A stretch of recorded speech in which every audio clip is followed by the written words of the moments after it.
थी खबर गर्म के गालिब के उड़ेंगे पुर्जे, देखने हम भी गए पर तमाशा ना हुआ। और अगर एक आम आदमी, एक citizen of Pakistan, parliament of Pakistan पे या किसी मेंबर नेशनल असेंबली या प्रोविंशियल असेंबली के किसी कोड ऑफ कॉन्डक्ट पे, किसी भी बिल पे, किसी भी तहरीक पे, किसी भी ऑर्डिनेंस पे, किसी भी एक्ट पे कोई लबकुशाई कर दे तो जनाब एक तमाशा बपा हो जाता है और उसके पुर्जे उड़ाने की बातें की जाती हैं। और ख़बर गर्म ये भी है कि जनाब ऐसी कानून साजियाँ और भी की जानी हैं कि जनाब ऐसे जो आवाज़ें हैं उनको दबाया जाए। मगर इसी पार्लियामान की पहली बात तो ये है, इसमें कोई दो राय नहीं, पार्लियामान का जो तकदीस है, जो तकद्दुस है, उसे बहाल रहना चाहिए। भले वो ऐवान बाला हो, ज़ेरी हो या प्रोविंशियल असेंबलीज़ हों, उनका तकद्दुस बिल्कुल पामाल नहीं होना चाहिए। मगर कैसी बात है, अगर आप रुकन पार्लियामेंट हैं तो आप पार्लियामान नेशनल असेंबली में या प्रोविंशियल असेंबली के फ्लोर ऑफ द हाउस खड़े होकर उसका तकद्दुस पामाल कर दें और कोई भी स्टेटमेंट दे दें, उसके बाद आप कह दें कि ये एक तो सियासी स्टेटमेंट था, पॉलिटिकल स्टेटमेंट था, तो आपको इस्तिस्ना हासिल है। ये इस चीज़ को भी ज़रा जनाब हमें देखने की ज़रूरत है।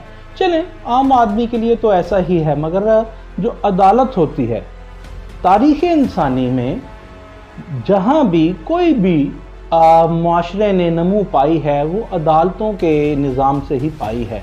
अदालत वो इदारा है कि जहाँ पार्लियामान के भी मामला जो समझ नहीं आती तो वहाँ डिस्कस किए जाते हैं, उनसे राय ली जाती है, उनसे फैसले लिए जाते हैं।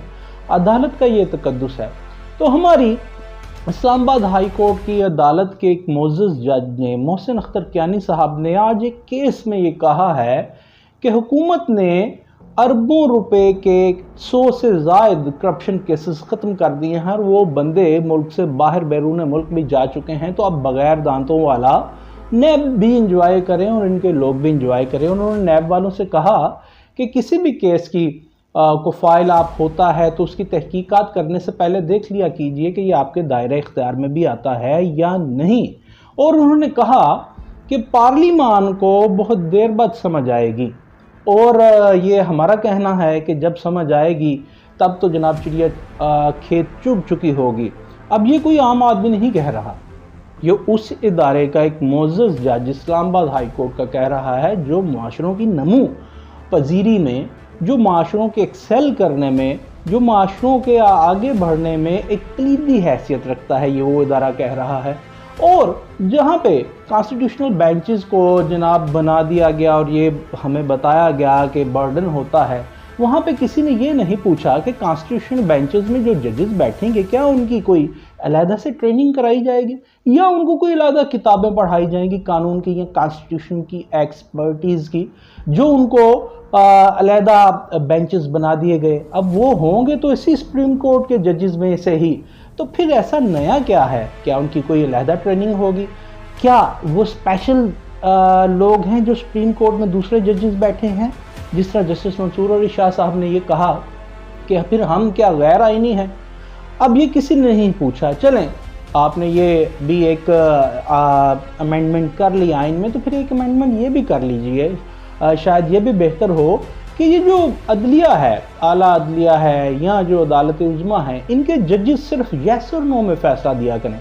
अपने ख़यालात या अपनी जो रेकमेंडेशंस या रिजर्वेशंस हैं या जो भी उनकी वो जो मिसालें देते हैं वो बिल्कुल ना दिया करें फ़ैसलों में। जिस तरह इन्होंने अपने ख़यालात का इज़हार कर दिया जस्टिस मोहसिन अख्तर कियानी ने कि जनाब 100 से ज़ायद करप्शन केसेस बड़े बड़े पार्लियामेंट ने ख़त्म कर दिया और पार्लियामेंट को बहुत देर बाद इस चीज़ का एहसास होगा और अब बग़ैर दांतों वाले नैब और लोग भी इंजॉय करें, ताकि एक ऐसी कानून साजी भी कर दीजिए कि जजेस अपने ख़यालात के इजहार ना कर सकें, भले वो ऑन प्रिंसिपल ग्राउंड हो, भले वो on application of judicial mind किस्म के वो ख़यालात हों, वो उसका इजहार ना कर सकें। एक अमेंडमेंट ये भी होनी चाहिए कि जज सिर्फ येस और नो में फ़ैसला करे कि ये केस मैं आपका जनाब आपके हक़ में फ़ैसला करता हूँ और यहाँ ये लिखे मैं आपके हक़ में फ़ैसला नहीं करता। ऐसे कमेंट्स पास ना करें, चूँकि ऐसे कमेंट्स से आपको आम आदमी से तो बहुत आपको तज़ीक फ़ील होती है, पार्लिमान का तकदीस कॉम्प्रोमाइज़ हो जाता है। तो फिर जब आला अदलिया के लोग मोअज़्ज़ज़ जजेस ऐसी बातें करेंगे तो फिर आम आवाम क्या सोचेंगे। और जो लेजिटमेसी है इस पार्लिमान की, मौलाना फजलुर रहमान भी कहते हैं कॉम्प्रोमाइज़ है, जमात इस्लामी भी कहती है कॉम्प्रोमाइज़ है, असफन यार वली, एमल वली की पार्टी भी कहती है कॉम्प्रोमाइज़ है, महमूद खान अचकज़ई भी कहते हैं कॉम्प्रोमाइज़ है। तो भाईजान फिर इस पार्लिमान की लेजिटिमेसी है क्या। और इस पार्लिमान के लिए एक आला अदलिया का मोअज़्ज़ज़ जज ये कह रहा है, एक लर्नड जज ये कह रहा है कि जनाब आपने अरबों रुपए के 100 से ज़्यादा करप्शन केसेस बंद कर दिए हैं और आपको इसका इदराक बहुत देर बाद होगा।